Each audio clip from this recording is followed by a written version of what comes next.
안녕하세요. 얼마 전 결혼이라는 무덤에서 기어나온 40대 초반의 여자예요. 혹시 여러분들은 결혼할 때 꺼리는 남자 타입 같은 거 있으신가요? 한 사람만 고른다면 저는 폭력적인 남성이었어요. 저는 순하게 생긴 외모와는 다르게 기가 좀 센 편이거든요. 둘이서 서로 치고받고 할지도 모르는 그런 타입이라 남자 사귈 때 꼭 술을 먹여서 확인했어요. 술 먹으면 보통 그런 숨겨진 성향이 나오는 법이니까요. 그런 제가 이혼 후에는 완전 달라졌어요. 마마보이, 그런 남자만 아니면 된다고 생각하고 있거든요. 여러분의 짐작대로 저와 이혼한 전 남편이 마마보이였어요. 처음에는 그런 느낌 따위는 전혀 없었죠. 솔직히 기가 좀 약한 편이긴 해도 뭐든 엄마에게 물어봐야 한다 그런 것도 없었거든요. 저는 제 성격을 감싸주고 이해해줄 수 있는 부드러운 남자를 원했고 전 남편이 그런 면에서는 저와 잘 맞았기에 결혼을 할 수 있었던 것 같아요. 저와 남편은 조금 특이하게 제 고객의 권유로 만나게 됐어요.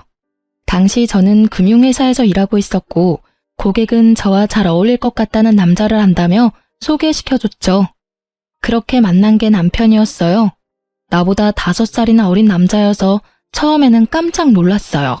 제 나이가 그리 젊은 나이가 아니어서 항상 소개는 40대의 남자들만 들어오곤 했거든요. 그러다 만난 젊은 남자를 보니 참 풋풋하고 좋더라고요. 이때 제가 정신줄을 잘 잡고 있었다면 이런 사달은 일어나지 않았을지도 모르죠. 하지만 앞으로 이런 좋은 사람은 만나지 못할지도 모른다는 생각이 저를 그런 선택으로 이끌고 말았어요. 그래도 1년 동안 제 나름대로의 검증을 끝내고서야 남편과 결혼을 결심했어요. 그리고 시모와 처음으로 만나는 날 뭔가 쎄한 기분을 느꼈어요. 시모는 당시 혼자 일도 안 하고 살고 있었는데 집안이 무척 여유로운 느낌이더라고요. 일도 안 하는데 이만큼 여유로울 정도면 돌아가신 아버님이 유산을 많이 남겨주었겠다는 생각이 들었죠. 쎄한 기분은 시모 자체에서 나는 거였어요. 마치 저를 품평하는 듯한 눈빛에 사람을 아래로 보는 그런 시선까지 딱 제가 싫어하는 것들만 모아놓은 사람이 시모였어요.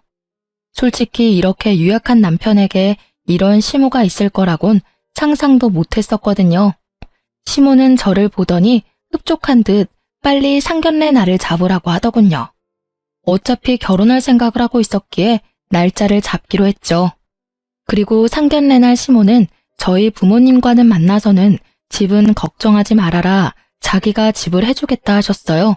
그리고 무슨 일 생기면 도움도 많이 주겠다고 호언장담했죠.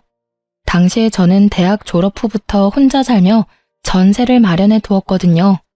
방 한 칸부터 시작해서 지금은 방 3칸에 30평대쯤 되는 전셋집을 가지고 있었죠. 시모가 집을 해준다니 저는 전셋집을 팔아서 혼수를 하고 나머지 돈은 비상금으로 가지고 있으려고 했거든요. 그런데 결혼식이 다 되어가도록 시모는 집에 대해서는 아무 말도 않더라고요. 나중에 시모에게 직접적으로 물었더니 아들이 모아놓은 돈이 없으니 일단은 제가 살고 있는 전셋집에서 살고 있으라고 하더라고요. 그러고는 결혼 후까지 입을 싹 닫아버리더라고요. 그렇게 시모에게 사기 아닌 사기를 당하며 저의 결혼 생활은 시작됐어요. 결혼을 하면 우선 경제권을 어떻게 할지 결정하잖아요. 솔직히 저는 혼자 사는 것에 더 익숙해져 있어서 같이 살기 전까지 거기에 대해 생각해 본 적은 없었어요. 그리고 솔직히 제가 돈을 더 잘 벌기도 하니 경제권은 반만 합치는 게 더 좋다는 생각도 했거든요. 그래서 처음에는 생활비를 각자 차출하고 집 살 돈은 각자 지정된 금액을 정해서 마련하자고 합의를 봤어요. 그런데 결혼 후 6개월쯤부터 남편이 생활비 60만 원을 주지 않더라고요. 여보, 이번 달 생활비 안 들어왔어. 넣어줘야 할 것 같은데? 미안해, 잠깐만 기다려봐. 그러고 남편은 시모에게 전화를 하더라고요. 엄마, 60만 원만 붙여줘. 생활비 쓰려면 필요해서. 용돈은 이번 달에 다른 거 샀는데? 그럼 어떡하지? 남편이 저를 힐끗힐끗 쳐다보며 말을 하더군요. 시모에게 하는 말 내용에서 저는 걸리는 느낌이 있었어요. 남편 입에서 용돈이라는 말이 나온 거죠. 그런데 남편이 전화 도중에 저한테 전화기를 넘기며 말하더라고요. 전화 좀 받아봐. 어머니가 할 이야기 있으시다는데. 네, 어머님, 전화 바꿨어요. 그래, 며느라가. 다른 게 아니라 우리 아들 월급은 내가 잘 관리하고 있거든. 그러니까 며느리 월급도 내가 관리해 줄게. 요즘 애들 돈 알기를 함부로 알잖니. 그래서 내가 관리해 주려고 하는데 월급 주면 내가 너희들한테 용돈으로 돌려주마. 남는 건 알아서 잘 불려줄 테니까 그렇게 알고. 네? 아니요. 어머님, 죄송한데 월급은 못 드려요. 그리고 남편 월급도 앞으로는 제가 관리할게요. 저희 전셋집이라 집 사려면 돈도 많이 모아야 하는데 혹시 남편 월급으로 돈 좀 모아두셨어요? 모아두셨으면 남편에게 주세요. 그거 미천으로 좀 더 모아서 집 사면 될 것 같아요. 모아둔 게 어딨니? 내가 먹여주고 재워주고 키워줬으니 그만큼 걷어가는 건 당연한 거고. 게다가 나는 일도 안 하고 혼자 사는데 당연히 걔가 나 먹여 살려야 하는 거 아니니? 어머니, 당연한 말씀이세요. 대신 제가 용돈을 넉넉히 챙겨드릴게요. 그거면 충분히 매달 생활하는데 불편함은 없으실 거예요. 나더러 용돈을 타서 쓰라고? 난 그렇게 못해. 어떻게 나더러 용돈이나 타서 쓰라고 하니? 굴러들어온 돌이 박힌 돌 뺀다더니 얌전하게 생겨가지고 너 생각하는 게 야가 빠졌구나. 벌써부터 며느리가 시어머니 곳간 열쇠 뺏으려고 하면 안 되지. 어머님, 곳간 열쇠를 뺏으려고 한다뇨. 전혀 그런 생각 없어요. 다만 어머니께서 남편 월급으로 관리하셨는데도 남편은 여전히 빈털털이잖아요. 제가 이제는 와이프고 저희 둘이 부부니까 제가 하겠다는 거예요. 어머님이 생각하시는 그런 거 아니에요. 아니긴 어디서 요망한 게 집안에 들어와서. 시모는 그렇게 이야기하더니 전화기를 뚝 끊어버리더라고요. 저는 남편에게 말했어요. 당신 잘 생각해. 어머님이 월급 관리하시는 동안 목돈이 하나도 없다는 건 이해 안 되는 일이야. 이런 식이면 당신이랑 나 절대로 우리 명의의 집은 못 가져. 그러니까 당장 다음 달 월급부터는 절대로 어머님한테 드리지 마. 내가 알아서 목돈 만들어 줄게. 어떻게 그런 식으로 말을 해? 엄마한테. 그럼 이렇게 생각해. 당신이 어머님한테 용돈으로 두둑히 드린다고 당신 월급에서 100만 원 어머님한테 드리고 지금처럼 60만 원은 자기가 용돈으로 쓰고 나머지는 다 적금 넣자. 그래야 우리 집 살 수 있어. 응? 대신 생활비는 내 월급으로 할게. 어때? 제 말에 남편이 흔들리더라고요. 결국 제가 남편 월급을 관리하게 됐어요. 그리고 그 이후 시모가 전화와서는 쌍욕을 날리시더라고요. 네가 감히 나한테 이런 짓 하고도 무사할 줄 아니? 어디서 남의 돈을 뺏어가? 꼴랑 100만 원 주고 생색 내겠다 이거지? 생색이 아니에요. 그 정도 받으시면 생활은 가능하시잖아요. 큰 돈 드는 건 저희한테 말씀하시면 최대한 도와드릴게요. 그러니까 더 이상 남편한테 압박 넣지 마세요. 시모는 분하다며 말을 잇지 못하다가 전화를 끊어버리더라고요. 저랑 할 이야기 없다 이거죠. 대신에 남편에게 계속 전화해서 하소연을 하더라고요. 어떻게 네가 이럴 수 있냐? 엄마를 뭐라고 생각하는 거냐? 그런 여우 같은 며느리한테 속아 넘어가지 마라 등등. 제가 들은 것만도 엄청났죠. 그런데 그런 건 이해했어요. 어머니가 아들한테 하는 말이니까. 그런데 제가 참지 못할 일이 벌어졌어요. 그때는 남편 사촌의 결혼식이 있던 날이었어요. 좋은 날이었고 남편이 청첩장을 받아왔길래 시모도 갈 거라고 예상하고 시모가 내야 할 축의금까지 챙겨서 결혼식장으로 향했어요. 예식 전에 조금 일찍 도착한 저와 남편은 시모의 뒷모습을 보고 시모에게 걸어가고 있는 중이었어요. 그런데 가까이 가자 시모 목소리가 또렷하게 들리더라고요. 아유, 정말 미치겠어. 어디서 여우 같은 게 기어들어와서는 우리 아들을 완전히 망쳐놨지 뭐야. 게다가 집안도 꼴이 말이 아니야. 욕심이 얼마나 끝도 없는지. 아니, 내가 아들 월급 착실히 관리해줬는데도 아들 월급을 싹 다 가져가 놓고는 세상에 용돈이랍시고 쥐꼬리만큼 주는 거 있지? 시모가 제 욕을 하고 있더라고요. 아주 시원하게 말이죠. 일가 친척 다 듣는 곳에서 며느리 흉보는 시모를 보고 있자니 자기 얼굴에 침 뱉는 꼴이라는 걸 전혀 모르고 계시더라고요. 그렇게 열심히 자기 무덤 파는 시모를 모른 척 하기에는 제 성격이 너무 더러웠죠. 어머님한테 돈 100만 원은 쥐꼬리만큼인가 보네요. 저희는 한 달 용돈으로 100만 원 드리는 것도 많이 드린다고 생각하고 있는데요. 솔직히 어머님이 용돈만 타가시는 건 아니잖아요. 가전 고장나면 부르고 집안의 경조사태도 돈 해달라고 그러시고 하다못해 공과금도 저희가 내드리잖아요. 뭐가 그렇게 못마땅하셔서 친척분들 다 계신 데서 이렇게 며느리 못난 점만 지적하고 계신지 저는 잘 모르겠네요. 네가 여긴 무슨 일이냐? 저희도 초대받아서 왔어요. 어머님이 알고 계실 거라고 생각하고 말을 안 드리긴 했는데 이렇게 어머님이 못마땅해 하는 점도 알게 돼서 어찌 보면 다행이기도 하네요. 마음에 쌓아두는 것보다는 역시 푸는 게 더 편하시죠? 틀린 말은 아니잖니. 난 평소 내가 생각한 대로 이야기한 거야. 다른 사람들도 네가 어떤 여자인지 제대로 알아야 하지 않겠니? 그래야 나처럼 당할 일도 없지. 마치 본인이 피해자라는 식으로 이야기하는 시모를 보니 너무 열이 받아서 미칠 것 같았어요. 결국은 참지 못하고 퍼부어버렸죠. 어머님이 그렇게 생각하신다니 유감스럽네요. 솔직히 저도 어머님에 대해서 하고 싶은 말은 많지만 꾹 참고 있었거든요. 솔직히 결혼 전에 집 한 채 해주겠다고 하시고는 결혼 후에는 돈 없다며 모른 채 하신 건 이해했어요. 그런데 저희 남편 월급 관리하시는데 그 많은 월급이 다 사라졌다는 건 좀 걱정스러운 일이잖아요. 지금 살고 있는 집도 제가 처녀 때부터 살던 전셋집인데 착실하게 모아두었다면 집 한 채 정도는 대출받아서 살 수 있었을 텐데 아쉽네요. 그래서 그때 어머님이 제 월급도 내놔라 했을 때 못 드린 거예요. 제 월급도 다 사라질까 봐요. 제 이야기에 그걸 듣고 있던 주변 지인분들이 모두 깜짝 놀란 얼굴을 하며 쑥덕거리더라고요. 걸어온 싸움을 마다하지 않는 게 제 성격이라 저도 시모의 험담으로 돌려준 것뿐이었어요. 제 말에 시모 얼굴이 익어버린 문어처럼 새빨갛게 변했어요. 저는 그걸 보고도 덤덤하게 한마디 덧붙였어요. 그리고 저는 적어도 남편 돈으로 적금은 넣어요, 어머님. 적금 하나 없이 장가 보내신 건 어머님이시고요.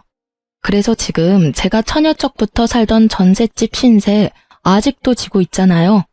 저희를 그렇게 만든 어머님이 제 탓을 하시는 건 좀 아니지 않나 싶네요.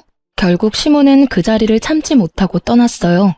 저는 수군거리는 사람들을 뒤로 하고 축의금 내는 곳으로 가 남편 봉투와 시모 봉투를 같이 줬어요. 뒤에서 사람들 말이 다 들리더라고요. 시모를 파렴치하다 말하는 사람들이 많았어요. 아들 돈 가져다 뭐에 썼냐며 의문을 가지는 사람도 있었고요. 그렇지만 저에 대한 소리도 들었죠. 며느리 순해 보인다고 다루기 쉬울 것 같다더니 결국은 임자를 만났네. 시어머니에게 말 한마디를 안 지는 며느리를 들이다니 저 집도 조용하지는 않겠어. 그 이야기를 듣는데 그런 생각이 들더라고요. 설마 시모가 남편뿐만이 아니라 저한테도 빨대 꽂으려고 결혼시켰나 싶은 생각이요. 제 딴에는 심각하게 생각하는데 남편이 제 뒤를 쫓아와서는 귀찮게 종알거리더라고요. 엄마랑 싸우지 마. 솔직히 월급도 자기가 집 이야기 안 했으면 자기한테 줄 생각 없었어. 정말로 남편은 남의 편이더라고요. 마누라가 친척들 사이에서 욕 얻어먹는데도 자기 엄마 두둔하는 남편을 보며 고개를 저었어요. 이날을 기점으로 저와 시모의 사이는 건널 수 없는 강을 건넌 것과 마찬가지였어요. 당신은 부부가 뭔지 몰라? 함께 살기만 하면 부부인 줄 알아? 우리는 공동의 재산을 만들어서 미래를 준비해야만 하는 사람들이라고. 어머님한테 용돈을 드리는 건 괜찮지만 월급을 다 뺏기면 우리 미래는 어떻게 돼? 평생 집도 없이 전셋집 돌아다니며 살 거야? 애 낳아서 기르는데 드는 돈만 해도 얼만데. 설마 당신 나한테 빨대 꽂을 생각으로 결혼한 건 아니지? 그런 거 아니야. 나도 자기가 하는 말들이 맞다고 생각하니까 어머니한테 월급 안 드리고 당신한테 꼬박꼬박 주잖아. 남편은 제 말에 금방 꼬리를 내리더라고요. 그렇게 저는 시모에게 이겼지만 기분은 찜찜했어요. 시모가 그냥 넘어가지는 않을 거라는 생각 때문에요. 그리고 언제나 불길한 예감은 틀린 적이 없어요. 그날 이후 1년도 지나지 않아 문제가 생기고야 말았거든요. 시모는 남편 월급 대신에 남편을 자주 부르게 됐어요. 저녁마다 주말마다 불러내기 일쑤였죠. 처음에는 시모가 외롭다고 생각했어요. 그리고 그 뒤에는 시모가 나를 괴롭히려고 그런다고 생각했죠. 남편이 거의 집에 들어오지 못했거든요. 정말 이혼하기 직전 1년은 거의 별거를 하는 느낌이 들 정도였어요. 시모 집에서 자고 오는 날이 더 많았으니까요. 마치 남편을 시모에게 뺏긴 기분이었어요. 처음에는 저도 참으려고 했는데 1년 동안 이런 일이 이어지자 참을 수 없겠더라고요. 결국은 남편 차에는 블랙박스를 확인하게 됐죠. 시모가 불러서 시모에게 가는 건 맞지만 가서 뭘 하나 싶은 생각이 들었거든요.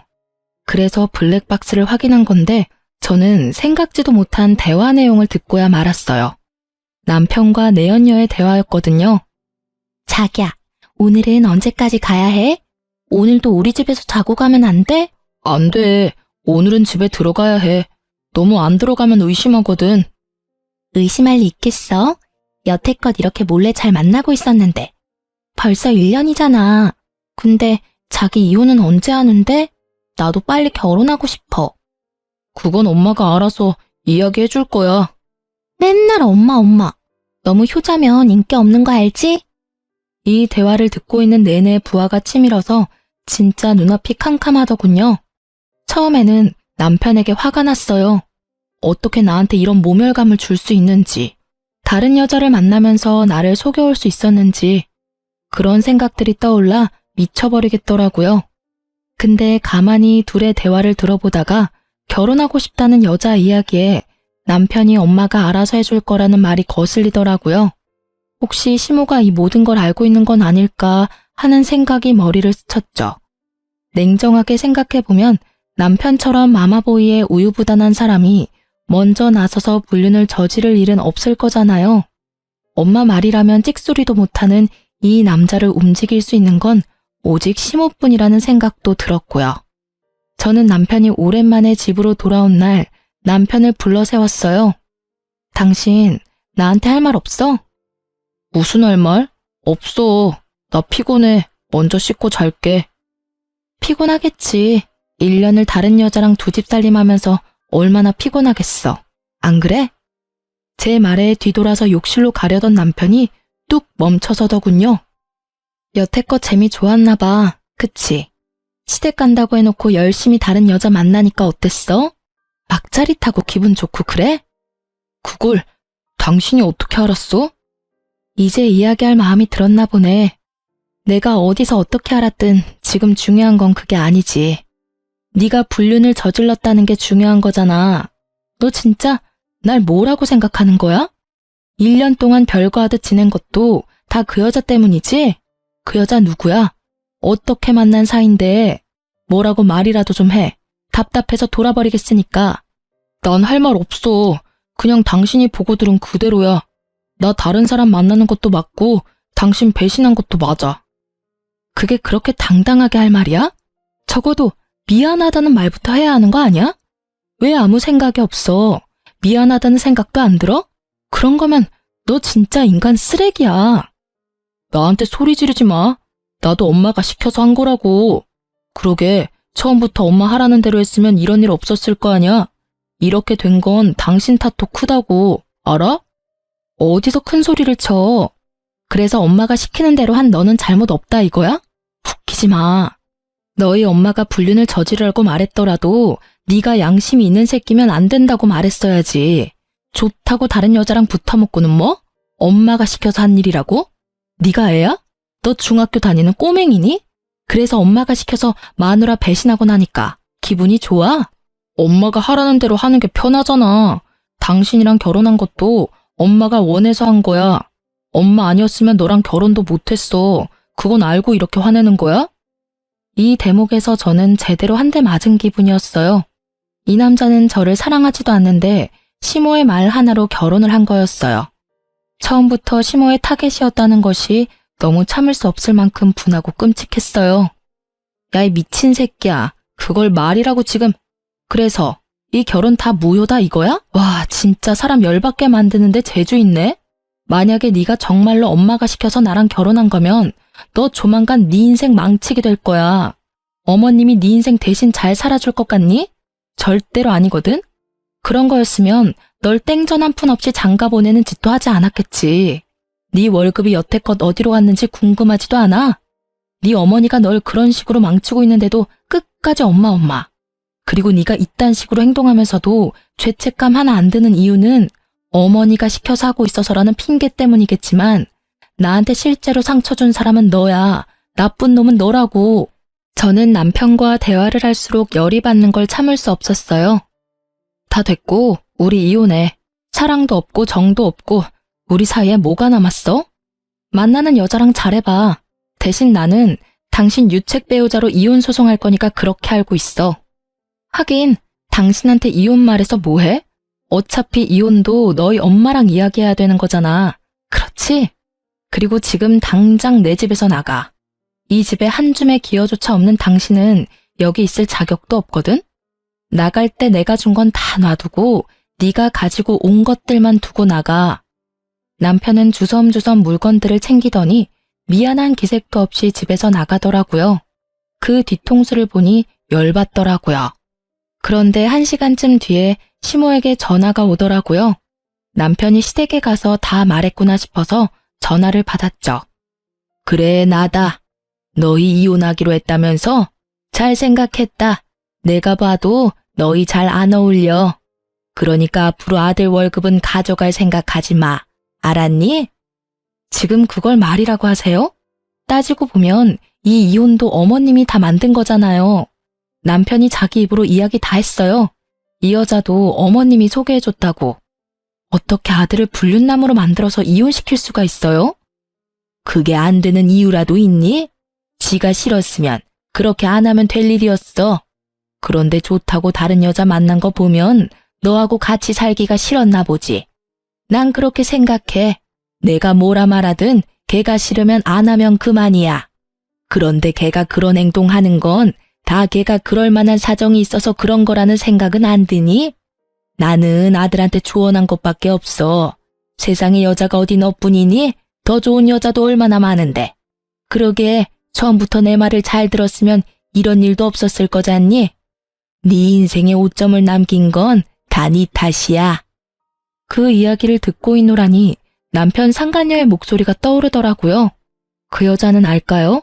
시모가 노리고 있다는 것을? 살다 상간녀가 측은하기는 처음이었어요. 그렇지만 그 여자도 다 알고 이 계획에 편승했잖아요. 그런 점에서는 그 여자도 자기가 직접 당해보면 알겠죠. 저는 시모에게 말했어요. 아들이 귀한 건지 아들이 가져다주는 월급이 귀한 건지는 모르겠지만 어차피 이혼하기로 했으니까 이혼 서류 작성해요. 그리고 저는 절대로 합의 못 봐요. 무조건 소송 가서 부당하게 제가 당한 건 다 돌려받을 거예요. 그렇게 알고 계세요. 저는 그렇게 이야기하고 전화를 끊어버렸어요. 목소리를 듣고 있으니 맨정신을 유지하기가 너무 힘들었거든요. 결국 그날은 누구에게도 이야기하지 못한 채 끙끙대며 술이나 진탕 마셔댔어요. 제 인생에 이런 일이 벌어질 거라는 건 상상조차 못했거든요.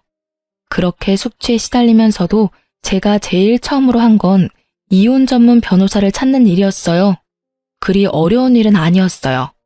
주변에 이혼한 친구가 있는데 그 친구에게 소개받았어요. 그렇게 변호사 만나고 돌아오는 길에 시모가 전화가 왔더라고요. 너 이혼하려면 재산 분할해야 하는 거 알지? 어차피 우리 아들 월급 네가 다 가져갔으니까 그 절반은 돌려줄 거라고 생각해도 되겠지? 그리고 너희가 살던 그 집도 말이다. 그거 어차피 유지하는데 우리 아들 돈도 들어갔을 거잖아. 그 집 전세금도 반은 줘야 하지 않겠어? 그 집은 제가 결혼하기 전부터 살고 있었던 전셋집이에요. 그 집 들고 올 때 남편은 돈 한 푼 없이 결혼했죠. 어머님은 도와준다고 말만 하고 아무런 도움도 주지 않았으니까요. 결혼할 때부터 애초에 아무것도 가지고 오지 않은 남편에게 제가 무슨 재산을 나눠야 할지 모르겠네요. 너희 부부였어. 5년을 같이 살았으면 그 집에 돈 한 푼 안 내도 유지비에 들어간 돈이 있을 거라고. 그에 대한 재산 분할을 원하는 거야. 원하시는 거 다 변호사랑 상의 한번 해보세요. 가져가실 수 있는 게 있나. 그리고 어머님이 뭔가 착각하시나 본데 이 이혼은 제가 원해서 한 이혼이 아니에요. 이혼하자는 말이 제 입에서 먼저 나왔을 뿐이지. 이혼 원인 제공은 어머님과 남편한테 있거든요. 그리고 남편은 유책 배우자고 어머님은 남편에게 여자를 소개해준 사람이죠. 그래서 어머님 상대로도 위자료 소송할 거고 그 여자 상대로도 위자료 소송할 거예요. 돈이 생기더라도 다 다시 저한테 돌아올 수밖에 없을 거예요. 이혼을 하게 된 원인이 왜 우리 아들이고 나야? 네가 문제지. 네가 나한테 한 짓들을 알고도 법원이 네 손을 들어주겠어? 그러니까 다 법대로 하시자고요. 저는 더 이상 어머님하고 할 말 없어요. 뭘 알고 계셔야 답이라도 하지. 아무것도 모르고 계시는데 무슨. 변호사랑 상의하세요. 전화를 끊고 나니 화딱지가 나더군요. 이혼하게 된 것도 열받고 짜증나는데 제가 가진 재산마저 반으로 나누자니 더 열받더라고요. 솔직히 남편 월급 중에 절반은 시모가 가져간 거나 다름없거든요. 남편 월급이 여태 어떻게 쓰였는지 알면 도리어 나한테 돈을 줘도 모자랄 판이건만. 그렇게 시모와의 전화통화를 끊었는데 모르는 번호로 전화가 오더라고요. 무시하려다가 혹시나 해서 전화를 받았는데 남편 상간녀가 전화가 왔더라고요. 만나서 할 이야기 있다고 해서 저도 그 여자한테 충고나 해줄까 싶어 나갔어요. 저는 그 여자 얼굴도 몰랐는데 그 여자는 제 얼굴을 알고 있더군요. 그런데 그 여자를 보는 순간 아 하는 소리가 절로 나왔어요. 얼굴이 무척 순하게 생겼더군요. 남 싫어하는 소리는 못할 것처럼 순둥순둥하게 생긴 얼굴이 시모가 딱 좋아할 것처럼 보였죠. 이 여자가 새로운 시모의 호구구나 싶었거든요. 그런데 저를 여기까지 불러낼 정도면 시모가 원하는 그런 순한 여자는 아니다 싶었어요. 무슨 일 때문에 보자고 하셨나요? 그 사람 이제 좀 놔주세요. 솔직히 1년도 더 넘게 부부다운 생활 못 하셨잖아요. 그 사람 이제 제 사람이에요. 그쪽 분도 이제 알 때는 된 것 같은데 왜 놔주지를 못하고 계속 그 남자한테 집착해요? 이건 또 무슨 뜬금포인지 저는 고개를 갸웃했어요. 저는 남편을 잡은 적이 없었고 먼저 이혼하자고 했었는데 죄송한데 뭔가 잘못 알고 있으시네요. 저는 그 사람한테 집착한 적 없어요. 이미 이혼 서류도 제가 써서 그 사람한테 먼저 줬고요. 제가 그 사람한테 집착한다고 누가 그러던가요? 혹시 그 사람 어머니가 그런 말 하던가요? 제가 집착하고 있다고? 그래서 그 어머니 몰래 여기 나 부른 거고. 여자는 대답도 못하고 빤히 쳐다만 보더라고요. 자기가 섣부르게 행동했다는 생각이 있었겠죠. 저는 그 여자 몰래 핸드폰을 켜서 녹음 먼저 했어요. 아가씨, 솔직하게 말해봐요. 제 남편 만난 거 그 사람 어머니 때문이죠? 중간에서 누가 소개를 해주고 싶다고 하던가요? 좋은 사람 있다고? 상간녀는 여전히 입을 다물고 있더군요. 입을 열면 불리하다는 생각을 했나 봐요. 내가 이런 말하면 어떻게 비칠 줄 알긴 하는데 말하지 않고 넘어갈 수는 없을 것 같아요. 제 남편 어머니 보통 사람 아니에요. 사람을 돈으로 보는 경향이 있거든요. 저희 헤어진 것도 남편이 당신이랑 바람나서 헤어진 게 아니라 시어머니가 남편에게 당신을 소개해줘서 저랑 남편이랑 헤어지게 만든 거예요.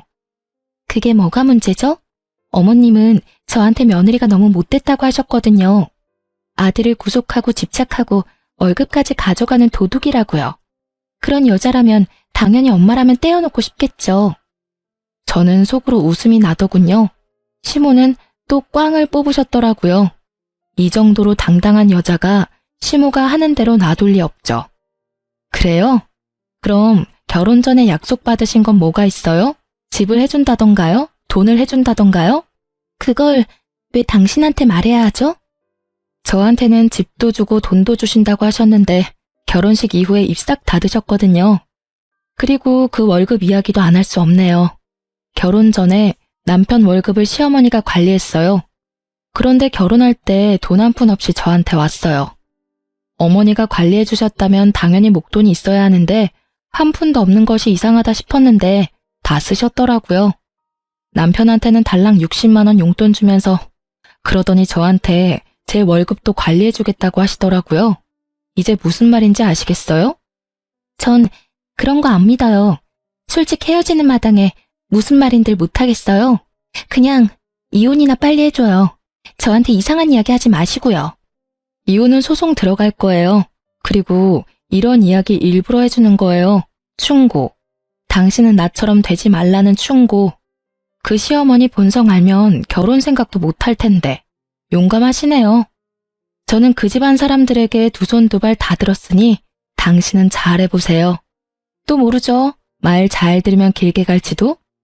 조언을 해준데도 들을 생각이 없는 상간녀를 보며 저는 미련 없이 자리 떠났어요. 상간녀의 눈빛에 가득한 불신의 기운이 참으로 안타깝게 느껴지긴 했죠.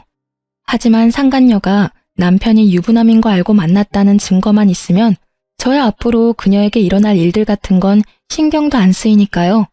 이미 충고해줬는데도 들을 생각 없으니 자기 팔자인 거죠. 그렇게 상간녀와 헤어지고 저는 이혼 소송에 집중했어요. 사실 남편 앞으로 모아둔 목돈이 있었거든요. 남편 월급 중에 시모에게 들어가는 돈과 남편에게 들어가는 돈을 제외한 나머지 돈은 모조리 저축해두었는데 그게 참 아깝다는 생각이 들었어요. 왜냐면 제 월급은 오롯이 생활비로 다 빠져나갔거든요. 그래서 돈을 모을 틈이 없었어요. 시모와 남편은 그 돈의 존재를 알고 나서는 그 돈 내놓으라며 난리였어요. 통장 비밀번호를 제가 알고 있었거든요. 저는 일단 그 통장 비밀번호를 남편에게 알려줬어요. 거의 5천만 원 정도였는데 남편에게는 이야기했죠. 시모에게 이 돈 주면 당신은 이 돈 만져보지도 못하고 날릴 거라고요. 그랬더니 잘 가지고 있는 모양이더라고요. 제가 이런 일을 한 이유는 따로 있었어요. 이혼 소송이 끝나고 판결이 났는데 제가 그 목돈을 다 가져오게 됐거든요. 시모에게 뺏기면 본전도 못 찾을 것 같아서 남편에게 그렇게 말해뒀는데 어찌 잘 돼서 그 돈은 그대로 저에게 돌아오게 됐어요. 이유는 그거였어요.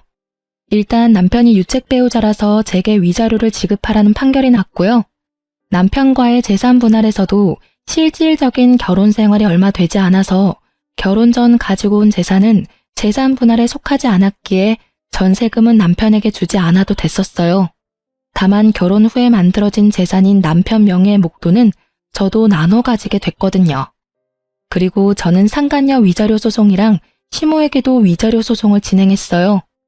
저희 혼인의 파탄이 시모에게도 있다는 점을 이용했거든요. 결국 남편과 상간녀 시모에게는 위자료 폭탄이 떨어진 셈이었죠. 그래도 남남이 되니 오히려 마음이 편하더라고요. 그렇게 이혼이 완료되고 나서 남편은 바로 재혼했어요. 제가 주의를 줬는데도 남편과 결혼을 덥석해버린 상간녀의 소식이 너무 궁금해서 그 뒤에 수소문을 봤거든요. 알고 보니 상간녀도 시모에게 집을 해주겠다는 이야기를 들었다고 하더라고요. 시모도 해주려는 생각은 있었을지도 모르죠. 남편이 저와 이혼하면서 나누게 될 재산으로요. 그런데 막상 뚜껑 열고 보니 도리어 저한테 돈을 줘야 하는 상황이 되었잖아요. 결국 상간녀에게 시댁에 들어와 살라고 했대요. 그러고는 저와 비슷한 순서로 일이 진행됐더라고요. 그 여자는 저보다 더 심했죠. 같이 살아야 했잖아요. 그리고 상간녀 위자료도 저한테 줘야 했으니 남편 월급 떼이는 거 확인하고서야 아차 싶었나 보더라고요. 자기 월급까지 달라는 시모를 피하는 게 힘들었는지 결국은 남편과 빛과 같은 속도로 이혼했다고 하더라고요. 그렇게 될 줄 알고 충고까지 해줬건만 결국 몇 달 못 살고 헤어질 거 뭐하러 결혼까지 했을까 싶었어요. 그것도 자기 팔자인 거죠. 전 남편은 두 번째 이혼 이후에 술을 먹고는 저를 찾아왔더라고요. 당신이 다 옳았어. 엄마가 나를 망치고 있었어. 내 인생은 이제 완전히 망가졌다고. 왜 여기 와서 이런 소리 해? 나 이제 당신 와이프 아니야. 당신도 내 남편 아니고. 그럼 누구한테 가서 이야기해? 두 번째 와이프는 석 달 만에 이혼하자고 하고는 아예 도망치듯이 나가버렸어. 게다가 나는 빈털털이고. 당분간은 위자료 때문에 계속 돈이 나가겠지. 그 여자 위자료도 내가 내주고 있었거든. 근데 어쩌나? 나 얼마 전에 회사 그만뒀거든. 그래서 당신한테 위자료 지급 못할 수도 있어. 회사를 그만둬? 뭐 때문에? 나 회사에 소문이 다 났어. 이혼하고 바로 결혼한 것도 소문거리였는데 재혼 후 바로 이혼한 것도 소문 확 퍼지더라. 결국은 사람들 수군거리는 소리가 너무 무서워서. 다른 직장 찾으면 되지. 뭘 고민하는데? 왜 고민이냐고? 일을 하면 뭘 해? 엄마가 계속 사고를 쳐대잖아. 얼마 전에는 내 앞으로 대출까지 받아서 쓰셨더라. 뭐 하느라 그만큼 대출 받았냐고 물었더니 옷 사고 가방 사고 액세서리 사고 품위 유지하려면 돈이 많이 든대. 나는 빚 때문에 허덕이는데. 그래서 내가 월급 맡기지 말라고 했잖아. 그러니까 당신 말이 하나부터 열까지 다 옳았더라고. 난 여태까지 엄마가 해주면 다 편하다고 생각했거든. 그런데 이렇게 계속 실패를 하다 보니 그게 편한 게 아니라 도피였다는 생각이 들더라고. 나한테 진정으로 옳은 이야기 해준 사람은 당신뿐이었거든. 그래서 말인데 우리 다시 시작해보지 않을래? 나 당신이 원하면 엄마랑도 인연 끊을 수 있어. 그건 절대로 안 돼. 아니 못해. 나는 다시 그런 일 겪고 싶은 마음 없어. 그리고 이렇게 내가 당신이랑 이야기하고 있다고 내가 당신을 용서했다고 착각하지 마. 나는 죽을 때까지 내 인생에 오점 남긴 당신 용서 못해. 냉정한 제 말에 전 남편도 흠칫하더라고요. 어디서 다시 잘해보자는 소리를 할 수 있는지. 지가 한 짓은 생각도 안 하고 엄마 탓만 하는 그런 면은 여전하더라고요. 그렇게 전 남편을 보내고 그야말로 평온한 시간을 보냈어요. 솔직히 완전 평온하지는 않았죠. 이혼하신 분들은 아시겠지만 수많은 사람의 관심 대상이 되거든요. 그런 관심이 사그라져들 때쯤 전 시모와 우연히 길에서 만난 적이 있어요. 친정이 시댁과 가까웠거든요. 애써 무시하고 지나가려 했더니 저를 붙잡더라고요. 너 우리 아들한테 도대체 무슨 짓 했어? 걔가 그렇게 험한 소리 할 줄 아는 애도 아니었고 무엇보다 나를 탓할 아이는 절대 아니었다고. 그런데 너하고 이야기하고 나서 우리 집에 오더니 내 탓하며 짐 다 싸서 나가버렸어. 지금 몇 달째 연락도 되지 않아. 그걸 저한테 물으시면 어떡해요? 그거야말로 어머님이 잘 알고 계실 텐데요. 사람이 집을 나갈 정도면 당연히 같이 살고 있는 사람이 원인이지 않을까요? 어머님이 뭔가 했으니 그 사람이 도망갔겠죠. 거기에 저를 끼워 넣으시는 건 너무하시네요. 이제 완전 남인데. 네가 아니면 걔가 그렇게 변할 이유가 뭐가 있어? 하여튼 여전히 기분 나쁜 애야. 어떡하다 이런 애하고 엮여서는. 너랑 우리 아들 결혼하고 뭐 하나 잘 되는 게 없어. 너한테 나쁜 물이 들어서 월급도 안 주고 싹 다 가져가 버렸잖아. 그러게 용돈 받으면서 살 때 잘하시지 그러셨어요. 그랬으면 이혼할 일도 없었고 착실히 돈 모아서 호강시켜 드렸을지도 모르는데. 두 번째 며느리는 잘 지내고 있나 모르겠네요. 얼마 전에 이혼했다는 이야기는 들었거든요. 아들이 처복이 없어. 내가 봤을 때는 이 정도로 없으면 혼자 사는 게 맞아. 어떻게 여자 둘 다 못 참고 이혼을 해? 우리 아들이 뭐 빠지는 데라도 있니? 솔직히 그 정도면 어딜 가도 빠짐은 없지. 그렇죠. 솔직히 전 남편만 본다면 빠질 만한 데는 없죠. 그렇지만 결혼은 가족끼리의 결합이잖아요. 집안에 모시기 힘든 가족이 있으면 누구라도 힘들지 않을까요? 제가 봤을 때 제 전 남편은 처복이 없는 게 아니라 다른 복이 없는 것으로 보여요. 그냥 혼자 사는 게 확실히 낫겠죠. 저는 웃으며 전 시모의 말에 비꼬아줬어요. 처복이 없다니 제가 봤을 때는 부모 복이 없는 거죠. 뭐 본인도 마마보이가 되어서 여태껏 편하게 살긴 했겠지만 어쨌든 전 시모는 돈이 떨어져서 그런지 전 남편을 애타게 찾더라고요. 그럴수록 아들이 더 꼭꼭 숨어버린다는 걸 왜 모를까 싶었어요. 그리고 전 남편은 자기 엄마가 시키는 대로 하다가 결국은 와이프를 둘이나 잃고 빚만 남았죠. 저는 분노와 자책, 체념의 쓰리콤보를 겪고 서서히 마음의 평화를 찾고 있어요. 이따금 그때의 기억이 떠오르며 열받을 때도 있지만 그래도 그때와 비교하면 마음고생은 전혀 없으니까요. 사람 순진한 얼굴만 보고 호구되어 줄 여자나 찾던 시모가 자기 아들하고 싸우고 결국은 혼자 살게 된 걸 보니 자기가 한 행동 그대로 돌려받았다 싶더라고요. 그리고 전 남편도 결국 재혼한 여자와도 이혼하고 퇴사까지 하게 되었으니 이제는 자기 행동에 스스로 책임을 지게 된 거죠. 여태껏 시모 뒤에 숨어서 자기 합리화 열심히 했잖아요. 그걸 보며 저는 제 안에 있던 남자에 대한 기분이 극적으로 달라져 버렸어요. 절대로 마마보이는 안 된다는 걸요. 그건 효자가 아니라 비겁한 겁쟁이일 뿐이에요. 나이 40에 애도 없이 혼자 되어서 주변 사람들에게 위로도 많이 받았지만 쓴소리도 많이 받았어요. 늙어서 혼자 살면 볼품없다, 없어 보인다. 이런 이야기를 듣는 것도 이제는 아무렇지 않을 만큼 단단해졌다고 생각해요. 솔직히 제가 만약 그때 참고 살았더라면 저는 분명히 우울했을 거라고 생각해요. 빨리 빠져나온 걸 다행이라고 생각하고 있거든요. 부모 욕심으로 자식 인생을 마음대로 쥐락펴락하는 시모를 보니 없었던 남자를 기피하게 돼서 재혼은 생각도 못하고 있어요.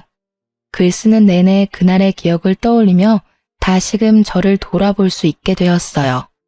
가끔 정말 힘든 일이 있을 때는 제 이혼 때를 생각해요. 이때만큼 힘든 일도 없었고 이때만큼 시달릴 일도 없었죠. 결혼은 무덤이라는 말을 스스로 실감하게 될 줄 몰랐는데 그래도 기어나와 보고서야 자유로운 몸이 좋다는 걸 깨달았어요. 앞으로도 제 인생에 알콩달콩한 부부 같은 건 없을지도 몰라요. 그렇지만 다음번에 기회가 혹시라도 온다면 제발 평범한 사람이기만을 바랄 뿐이에요. 지금까지 제 사연 들어주셔서 감사합니다.